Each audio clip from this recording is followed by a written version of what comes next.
There is no more serious danger to our planet today than the most powerful and destructive weapons ever devised by man, of which the United States, as you know, has many.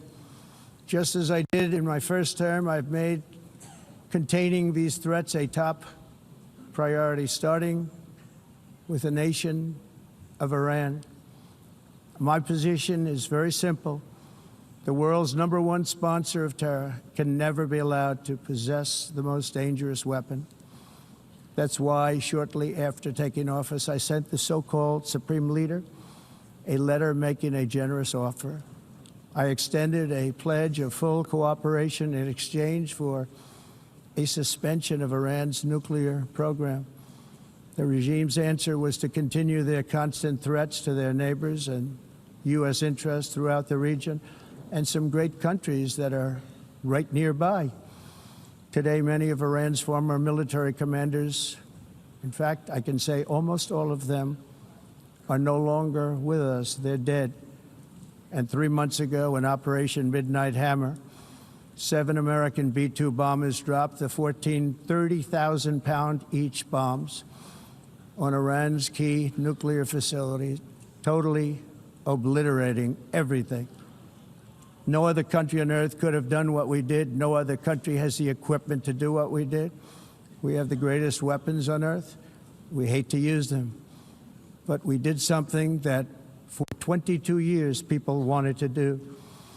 With Iran's nuclear enrichment capacity demolished, I immediately brokered an end to the 12-day war, as it's called, between Israel and Iran, with both sides agreeing to fight no longer.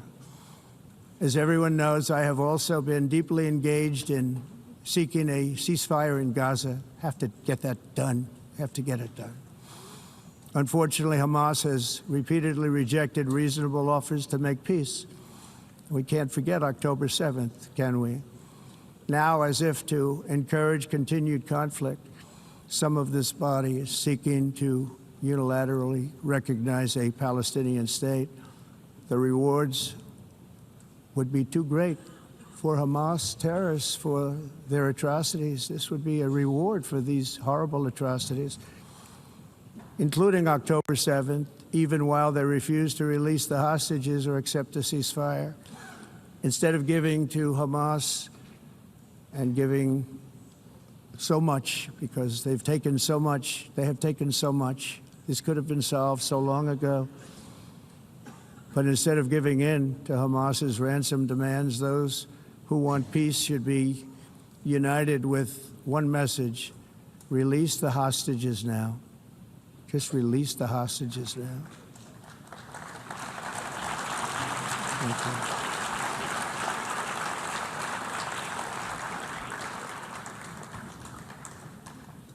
Thank you.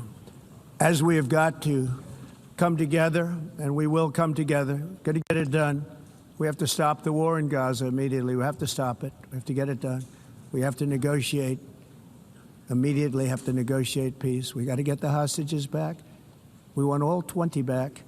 We don't want 2 and 4. As you know, I got, along with Steve Witkoff and others that helped us, Marco Rubio, we got most of them back. We were involved in all of them. But I always said the last 20 are going to be the hardest, and that's exactly what happened. We have to get them back now. We don't want to get back 2, and then another 2, and then 1, and then 3, have this process. No, we want them all back, and we want the actually 38 dead bodies back, too. Those parents came to me, and they want them back, and they want them back very quickly and very badly, as though they were alive. They want them. They want them every bit as much as if their son or daughter were alive. I've also been working relentlessly, stopping the killing in Ukraine. I thought that would be, of the 7 wars that I stopped, I thought that would be the easiest because of my relationship with President Putin, which had always been a good one. I thought that was going to be the easiest one. But you know, in war, you never know what's going to happen. There are always lots of surprises, both good and bad. Everyone thought Russia would win this war in 3 days. But it didn't work out that way. It was supposed to be just a quick little skirmish. It's not making Russia look good. It's making them look bad. no matter what happens from here on out, this was something that should have taken a matter of days, certainly less than a week. And they've been fighting for 3.5 years and killing anywhere from 5,000 to 7,000 young soldiers, mostly soldiers, on both sides, every single week, from 5,000 to 7,000 dead young people, and some in cities, much smaller numbers, where rockets are shot, where drones are dropped. This war would never have started if I were president. This was a war that should have never happened. It shows you what leadership is, what bad leadership can do to a country. Look what happened to the United States, and look where we are right now in just a short period of time. The only question now is how many more lives will be needlessly lost on both sides. China and India are the primary funders of the ongoing war by continuing to purchase Russian oil. But inexcusably, even NATO countries have not cut off much Russian energy and Russian energy products, which, as you know, I found out about 2 weeks ago, and I wasn't happy. Think of it. They're funding the war. משפחת מיכאלשווילי, ראש השנה מתקרב, והפעם האירוע חייב להיות אצלנו. בשנה שעברה סבתא מלכה אירחה, והיא קיבלה במתנה 15 ביימי והצטרובה לי מניים. בעוד כשעה תתחיל ארוחת שישי אצל סבתא. סבתא תשאל, איפה עושים השנה את החג? אריאל, אתה רץ לסבתא ומבקש ממנה שתספר לך איך היא הכירה את סבא. אבל זה ייקח 3 שעות. אז מה, אריאל? אז מה? שאלות. אפשר חטיף? שקשורות לנושא. כשיש ביימי לחג, כולם רוצים לארח. שאלה טובה, מביימי.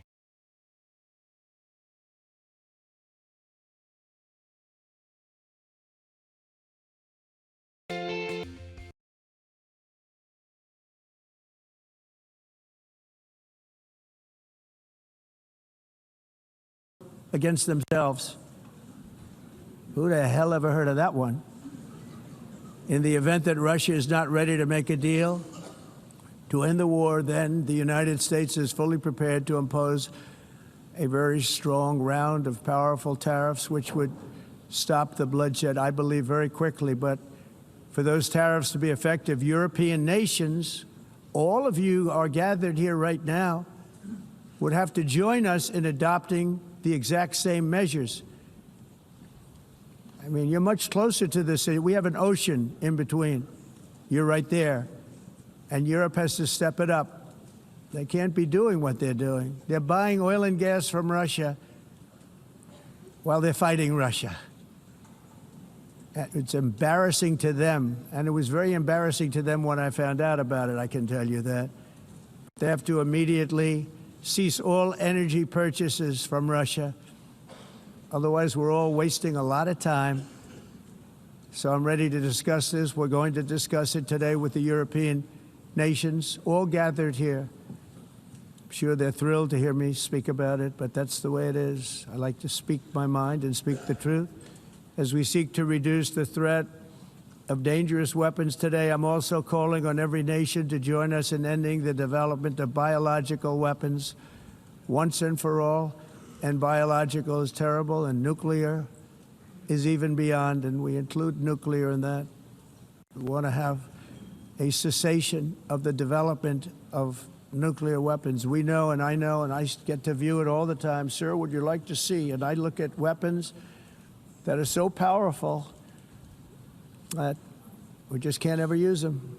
If we ever use them, the world literally might come to an end. There would be no United Nations to be talking about. There would be no nothing. Just a few years ago, reckless experiments overseas gave us a devastating global pandemic. Yet despite that worldwide catastrophe, many countries are continuing extremely risky research into bioweapons and man-made pathogens. This is unbelievably dangerous. To prevent potential disasters, I'm announcing today that my administration will lead an international effort to enforce biological weapons convention, which is going to be meeting with the top leaders of the world by pioneering an AI verification system that everyone can trust. Hopefully the UN can play a constructive role, and it will also be one of the early projects under AI. Let's see how good it is, because a lot of people are saying it could be one of the great things ever, but it also can be dangerous, but it can be put to tremendous use and tremendous good, and this would be an example of that. Not only is the UN not solving the problems it should, too often, it's actually creating new problems for us to solve. The best example is the #1 political issue of our time, the crisis of uncontrolled migration. It's uncontrolled. Your countries are being ruined. The United Nations is funding an assault on Western countries and their borders. In 2024, the UN budgeted $372 million in cash assistance to support an estimated 624,000 migrants journeying into the United States. Think of that. The UN is supporting people that are illegally coming into the United States, and then we have to get them out.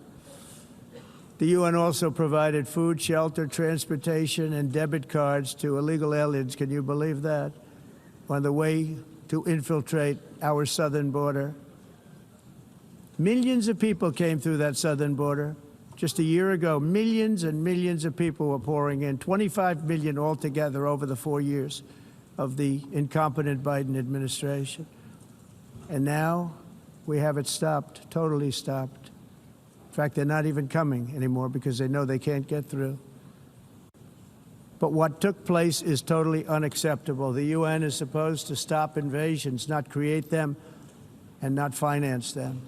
In the United States, we reject the idea that mass numbers of people from foreign lands can be permitted to travel halfway around the world, trample our borders, violate our sovereignty, cause unmitigated crime, and deplete our social safety net.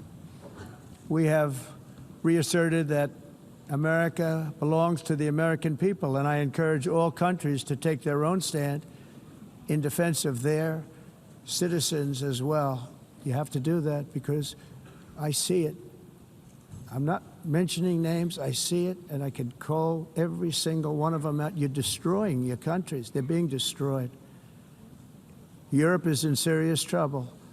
They've been invaded by a force of illegal aliens like nobody's ever seen before. Illegal aliens are pouring into Europe. Nobody is ever, and nobody's doing anything to change it, to get them out. It's not sustainable. And because they choose to be politically correct, they're doing just absolutely nothing about it.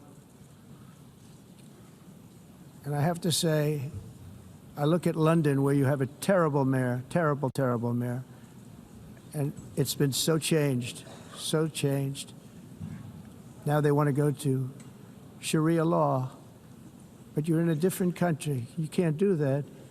Both the immigration and their suicidal energy ideas will be the death of Western Europe if something is not done immediately. This cannot be sustained. What makes the world so beautiful is that each country is unique.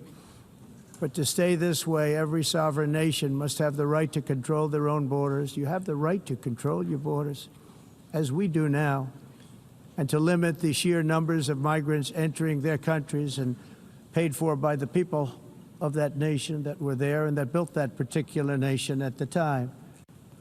They put their blood, sweat, tears, money into that country, and now they're being ruined. Proud nations must be allowed to protect their communities and prevent their societies from being overwhelmed by people they have never seen before, with different customs, religions, with different everything. Where migrants have violated laws, lodged false asylum claims, or claimed refugee status for illegitimate reasons, they should, in many cases, be immediately sent home. And while we will always have a big heart for places and people that are struggling and truly compassionate, answers will be given. We have to solve the problem, and we have to solve it in their countries, not create new problems in our countries. And we are very helpful to a lot of countries that are just not able to send their people anymore. They used to send them to us in caravans of 25,000, 30,000 people each. These massive caravans of people pouring into our country, totally unchecked and unvetted. But not anymore. According to the Council of Europe in 2024, almost 50% of inmates in German prisons were foreign nationals or migrants. In Austria, the number was 53% of the people in prisons were from places that weren't from where they are now. In Greece, the number was 54%, and in Switzerland, beautiful Switzerland, 72% of the people in prisons are from outside of Switzerland. When your prisons are filled with so-called asylum seekers who repaid kindness, and that's what they did, they repaid kindness with crime. It's time to end the failed experiment of open borders. You have to end it now. See, I can tell you, I'm really good at this stuff. Your countries are going to hell. In America, we've taken bold action to swiftly shut down uncontrolled migration. Once we started detaining and deporting everyone who crossed the border and removing illegal aliens from the United States, they simply stopped coming. They're not coming anymore. We're getting a lot of credit, but they're not coming anymore.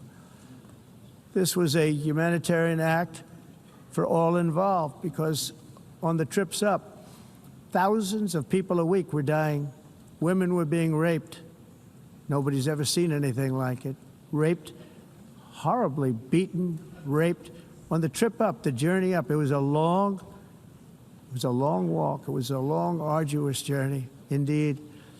And it was also a historic victory against human trafficking throughout the region. What we did was a victory, and we saved so many lives of people that wouldn't make the journey. That journey was loaded up with death. Loaded up with death. Dead bodies all along the roads of jungles to get up. They go through jungles, they go through areas so hot you couldn't breathe. They were dying of suffocation, areas so hot that you couldn't breathe. Dead bodies all over. By them not coming, we're saving tremendous numbers of lives. My people have done a fantastic job in doing what they did, and the American public agrees with it. I mean, I was very proud to see this morning I have the highest poll numbers I've ever had. Part of it is because of what we've done on the border. I guess the other part is what we've done on the economy. Joe Biden's policies empowered murderous gangs, human smugglers, child traffickers, drug cartels, and prisoners from all over the world. The previous administration also lost nearly 300,000 children. Think of that. They lost more than 300,000 children, little children, who were trafficked into the United States on the Biden watch, many of whom have been raped, exploited, and abused, and sold. Sold. Nobody talks about that. The fake news doesn't write about it. With many others, young children who are missing or dead. And we found a lot of these children, and we're sending them back, and we've been sending them back to their parents. They said, nobody knows who they are. They said, where do you come from? And they'll give us a country, and we'll find out, and we'll figure it out, and we'll bring them back to their homes. And the mother and father rush to the door, and their tears in their eyes. They can't believe that they're seeing their son or daughter, their little son or daughter again. We've done almost 30,000 of them so far. Any system that results in the mass trafficking of children is inherently evil. Yet that is exactly what the globalist migration agenda has done, and it's what it's all about. In America, those days, as you know, are over. The Trump administration is working, and we are continuing to work to track down the villains that are causing this problem, and also, as I said, to get back the 30,000 we've already returned. Now I think we're going to have another. We're going to find a lot. You're not going to find all of them. 300, more than 300,000. They're lost or they're dead. They're lost or they're dead because of the animals that did this. To protect our citizens, I've also designated multiple savage drug cartels as far as and you see this, and you see it happening right before your eyes. Let's put it this way. People don't like taking big loads of drugs in boats anymore. There aren't too many boats that are traveling on the seas by Venezuela. They tend not to want to travel very quickly anymore. And we've virtually stopped drugs coming into our country by sea. We call them the water drugs. They kill hundreds of thousands of people. I've also designated multiple savage drug cartels as far as foreign terrorist organizations, along with two bloodthirsty transnational gangs, probably the worst gangs anywhere in the world, MS-13 and Tren de Aragua. Tren de Aragua is from Venezuela, by the way. Such organizations torture, maim, mutilate, and murder with impunity. They're the enemies of all humanity. And for this reason, we've recently begun using the supreme power of the United States military to destroy Venezuelan terrorists and trafficking networks led by Nicolas Maduro, to every terrorist thug smuggling poisonous drugs into the United States of America. Please be warned that we will blow you out of existence. That's what we're doing. We have no choice. Can't let it happen. They're destroying. I believe we lost 300,000 people last year to drugs, 300,000. Fentanyl and other drugs. Each boat that we sink carries drugs that would kill more than 25,000 Americans. We will not let that happen. Energy is another area where the United States is now thriving like never before. We're getting rid of the falsely named renewables. By the way, they're a joke. They don't work. They're too expensive. They're not strong enough to fire up the plants that you need to make your country great. The wind doesn't blow. Those big windmills are so pathetic and so bad, so expensive to operate. Then they have to be rebuilt all the time, and they start to rust and rot. Most expensive energy ever conceived, and it's actually energy. You're supposed to make money with energy, not lose money. You lose money, the governments have to subsidize. You can't put them out without massive subsidies. And most of them are built in China, and I give China a lot of credit. They build them, but they have very few wind farms. So why is it that they build them and they send them all over the world, but they barely use them? You know what they use? Coal. They use gas. They use almost anything, but they don't like wind. But they sure as hell like selling the windmills. Europe, on the other hand, has a long way to go, with many countries being on the brink of destruction because of the green energy agenda. And I give a lot of credit to Germany. Germany was being led down a very sick path, both on immigration, by the way, and on energy. They were going green, and they were going bankrupt. And the new leadership came in, and they went back to where they were, with fossil fuel and with nuclear, which is good. It's now safe, and you can do it properly. But they went back to where they were, and they opened up a lot of different plants, energy-producing plants, and they're doing well. I give Germany a lot of credit for that. They've said this is a disaster, what's happening. They were going all green. All green is all bankrupt. That's what it represents. And it's not politically correct. I'll be very badly criticized for saying it, but I'm here to tell the truth. I don't care. It doesn't matter to me. I'm in New York City. I'm feeling a lot safer. Crime, we're getting crime down. And by the way, speaking of crime, Washington, D.C. Washington, D.C. was the crime capital of America. Now it's after 12 days, it's a totally safe city. Everyone's going out to dinner. They're going out to restaurants. Your wife can walk down the middle of the street with or without you. Nothing's going to happen. My people have done a fantastic job. And yes, I called in the National Guard, and the National Guard took care of business, and they weren't politically correct, but they took care of business. We got 1,700 career criminals out, brought them back to where they came from, the countries where they came from, or put them in jails. Washington, D.C. is now a totally safe city again, and I welcome you to come. In fact, we'll have dinner together at a local restaurant, and we'll be able to walk. We don't have to go by an armor-plated vehicle. We'll walk right over there from the White House. They've given up their powerful edge, a lot of the countries that we're talking about, in oil and gas, such as essentially closing the great North Sea oil. Oh, the North Sea, I know it so well. Aberdeen was the oil capital of Europe, and there's tremendous oil that hasn't been found in the North Sea. Tremendous oil. And I was with the Prime Minister I respect and like a lot, and I said, you're sitting with the greatest asset. They essentially closed it by making it so highly taxed that no developer, no oil company can go there. They have tremendous oil left, and more importantly, they have tremendous oil that hasn't even been found yet. And what a tremendous asset for the United Kingdom. And I hope the Prime Minister is listening, because I told it to him 3 days in a row. That's all he heard. North Sea oil, North Sea, because I want to see them do well. I want to stop seeing them ruining that beautiful Scottish and English countryside with windmills and massive solar panels that go 7 miles by 7 miles, taking away farmland. But we're not letting this happen in America. In 1982, the executive director of the United Nations Environmental Program predicted that by the year 2000, climate change would cause a global catastrophe. He said that it will be irreversible, as any nuclear holocaust would be. This is what they said at the United Nations. What happened? Here we are.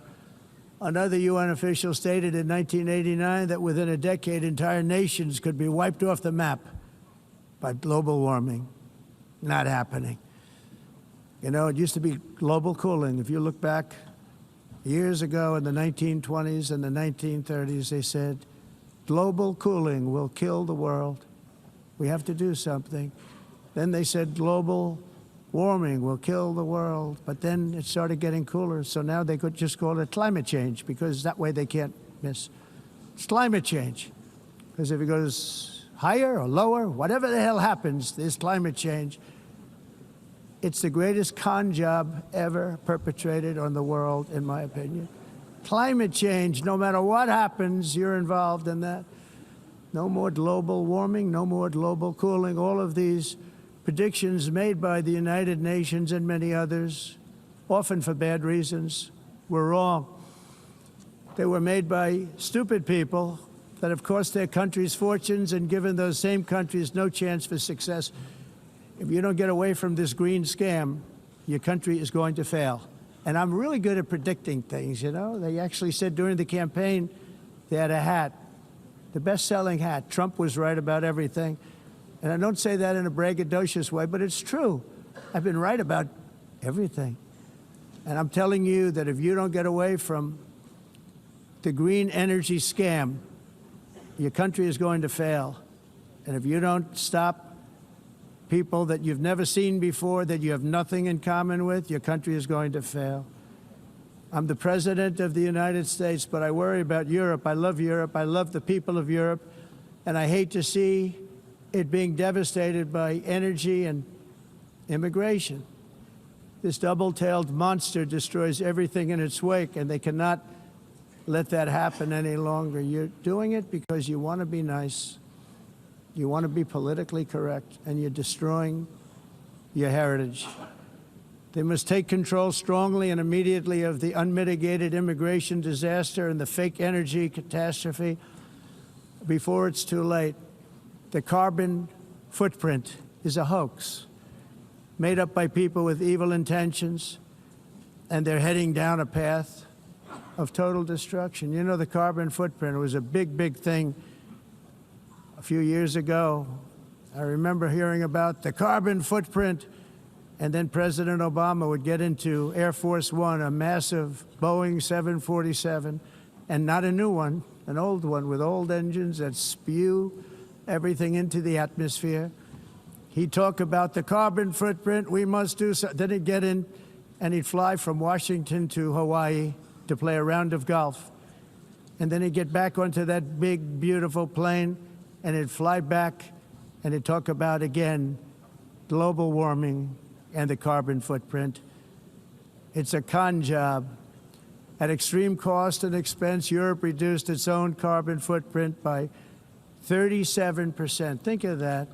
Congratulations, Europe. Great job. You cost yourself a lot of jobs, a lot of factories closed, but you reduced the carbon footprint by 37%. However, for all of that sacrifice and much more, it's been totally wiped out and then some by a global increase of 54%. Much of it coming from China and other countries that are thriving around China. which now produces more CO2 than all the other developed nations in the world. So all of these countries are working so hard on the carbon footprint, which is nonsense, by the way. It's nonsense. You know, it's interesting. In the United States, we have still radicalized environmentalists, and they want the factories to stop. Everything should stop. No more cows. We don't want cows anymore. I guess they want to kill all the cows. They want to do things that are just unbelievable, and you have it too. But you know, we have a border, strong, and we have a shape, and that shape doesn't just go straight up. That shape is amorphous when it comes to the atmosphere. And if we had the most clean air, and I think we do, we have very clean air. We have the cleanest air we've had in many, many years. But the problem is that other countries, like China, which has air that's a little bit rough, it blows. And no matter what you're doing down here, the air up here tends to get very dirty because it comes in from other countries where their air isn't so clean. And the environmentalists refuse to acknowledge that. Same thing with garbage. In Asia, they dump much of their garbage right into the ocean. And over about a 1 week and 2 week journey, it flows right past Los Angeles. You've seen it. Massive amounts of garbage, almost too much to do anything about, flowing past Los Angeles, past San Francisco, and then somebody will get in trouble because he dropped a cigarette on the beach. The whole thing is crazy. The primary effect of these brutal green energy policies has not been to help the environment, but to redistribute manufacturing and industrial activity from developed countries that follow the insane rules that are put down to polluting countries that break the rules and are making a fortune. They're making a fortune. European electricity bills are now 4 to 5 times more expensive than those in China, and 2 to 3 times higher than the United States. And our bills are coming way down. You probably see that our gasoline prices are way down. You know, we have an expression, drill, baby, drill, and that's what we're doing. We're going to be much lower in a year from now. But they've come way down over the last year. As a result, every air conditioner is like very uncommon to see one in some of these countries because the electric costs are so high.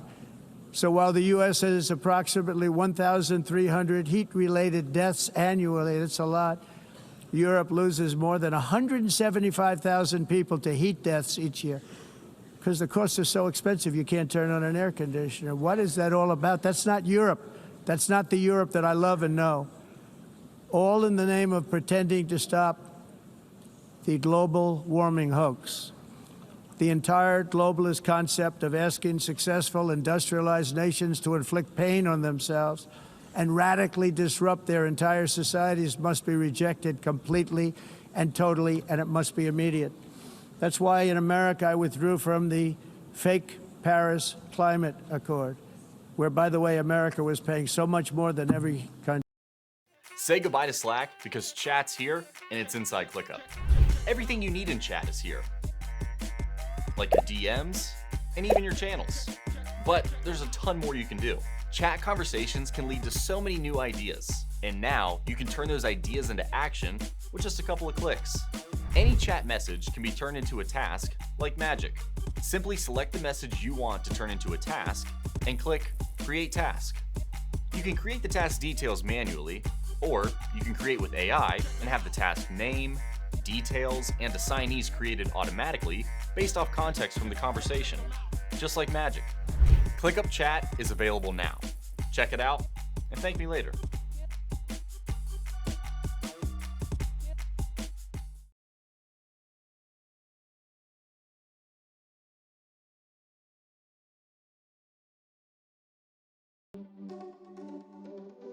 GoDaddy has the perfect hosting plan for any website, from low-cost shared hosting to your own virtual server. Every plan comes with a 99.9% uptime guarantee, along with a free domain name and award-winning support. No wonder we're the world's #1 web host.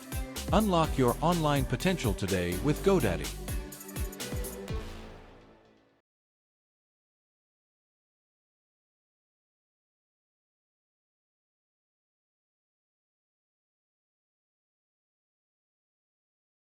country. Others weren't paying. China didn't have to pay until 2030. Russia was given an old standard that was easy to meet, a 1990 standard. But for the United States, we're supposed to pay like $1 trillion. And I said, this is another scam. The fact is, the United States has been taken advantage of by the world for many, many years, but not any longer, as you probably noticed.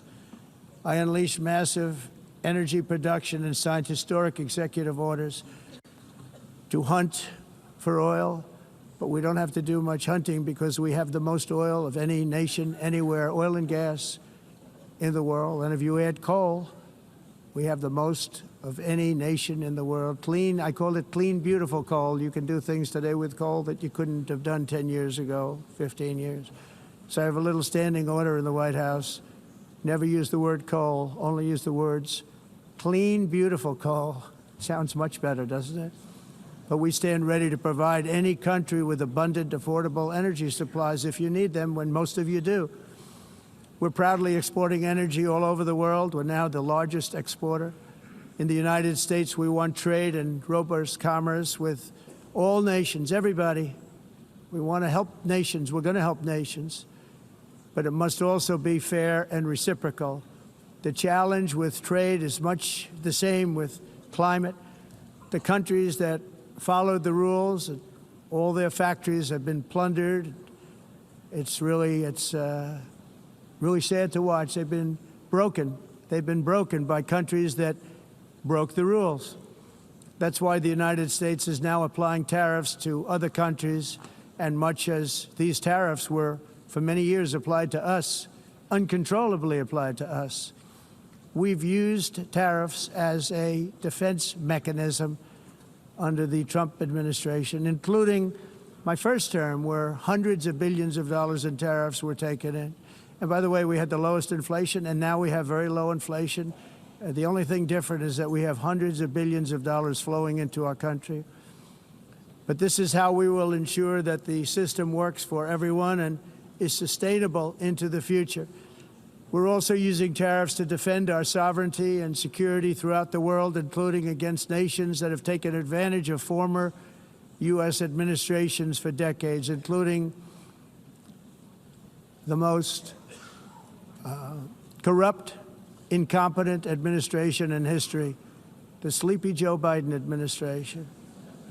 Brazil now faces major tariffs in response to its unprecedented efforts to interfere in the rights and freedoms of our American citizens and others, with censorship, repression, weaponization, judicial corruption, and targeting of political critics in the United States.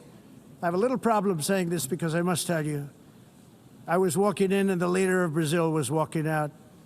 We saw him, and I saw him, he saw me, and we embraced. And then I'm saying, can you believe I'm going to be saying this in just 2 minutes? But we actually agreed that we would meet next week. We didn't have much time to talk, like about 20 seconds. They were in retrospect, I'm glad I waited because this thing didn't work out too well. But we did talk. We had a good talk, and we agreed to meet next week, if that's of interest. But he seemed like a very nice man, actually. He liked me, I liked him. But if you, and I only do business with people I like. When I don't like them, I don't like them. But we had, at least for about 39 seconds, we had excellent chemistry. It's a good sign. But also in the past, Brazil, can you believe this, unfairly tariffed our nation, but now because of our tariffs, we are hitting them back, and we're hitting them back very hard. As president, I will always defend our national sovereignty and the rights of American citizens. So I'm very sorry to say this, that Brazil is doing poorly and will continue to do poorly. They can only do well when they're working with us. Without us, they will fail, just as others have failed. It's true. Next year, the United States will celebrate the 250th anniversary of our glorious independence, a testament to enduring power and American freedom and spirit. We will also be proudly hosting the 2026 FIFA World Cup. and shortly thereafter, the 2028 Olympics, which is going to be very exciting. I hope you all come. I hope that countless people from all over the globe will take part of these will be great celebrations of liberty and human achievement, and that together we all can rejoice in the miracles of history that began in July 4th, 1776, when we founded the light to all nations. And it's something really that an amazing thing came out of that date. It's called the United States of America. In honor of this momentous anniversary, I hope that all countries who find inspiration in our example will join us in renewing our commitment, values, and those values really that we hold so dear together. קחי את מח העצם שלי. אני גם ככה לא משתמש בו. זה לא עובד ככה. צריך לפענח. התאמה. זה עולה כסף. רגע, מה אמרת? כסף? זה כל הסיפור? מה הבעיה? אני דואג לך לתרומות באמצעות קריינות משכנעת במיוחד. כסף זה כל הסיפור. אלה ושאר הילדים של עזר מציון צריכים את התרומה שלכם. יחד נגדיל את מאגר מח העצם הלאומי ונציל חיים. שזה כיף גדול.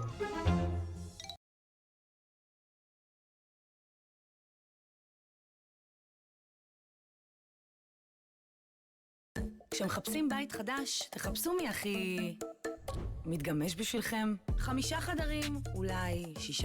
כניסה מיידית או בעוד שנה? מה שחשוב זה גמישות. והתנאים? משלמים רק 20%, נכנסים לדירה, והיתרה בעוד שנה. ומה עם הדירה הישנה שלכם? תמכרו, תזכירו. מה שהכי גמיש לכם. קבוצת שבירו, כוכבית 5737, במגוון פרויקטים ברחבי הארץ.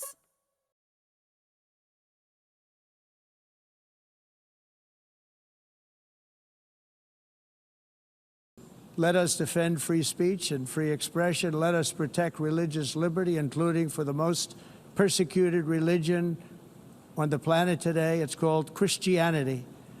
And let us safeguard our sovereignty and cherish qualities that have made each of our nations so special, incredible, and extraordinary.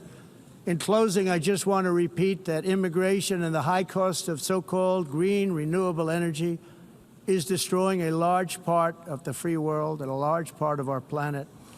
Countries that cherish freedom are fading fast because of their policies on these two subjects.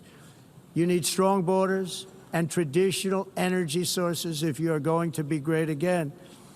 Whether you have come from north or south, east or west, near or far, every leader in this beautiful hall today represents a rich culture, a noble history, and a proud heritage that makes each nation majestic and unique, unlike anything else in human history or any other place on the face of the earth. From London to Lima, from Rome to Athens, from Paris to Seoul, from Cairo to Tokyo and Amsterdam to right here in New York City, we stand on the shoulders of the leaders and legends, generals and giants, heroes and titans who won and built our beloved nations, all of our nations, with their own courage, strength, spirit, and skill. Our ancestors climbed mountains, conquered oceans, crossed deserts, and trekked over wide open plains. They charged into thunderous battles, plunged into grave dangers, and they were soldiers and farmers and workers and warriors and explorers and patriots. They built towns into cities, tribes into kingdoms, ideas into industries, and small islands into mighty empires. You're a part of all of that. They were champions for their people who never gave up and who never, ever gave in. Their values defined our national identities. Their visions forged our magnificent destiny. Everybody in this room is a part of it in your own way. Each of us inherits the deeds and the myths, the triumphs, the legacies of our own heroes and founders who so bravely showed us the way. Our ancestors gave everything for homelands that they defended with pride, with sweat, with blood, with life, and with death. Now the righteous task of protecting the nations that they built belongs to each and every one of us.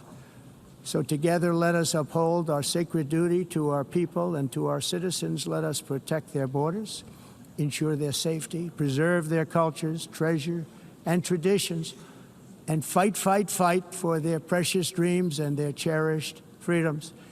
And in friendship and really a beautiful vision, let us all work together to build a bright, beautiful planet, a planet that we all share, a planet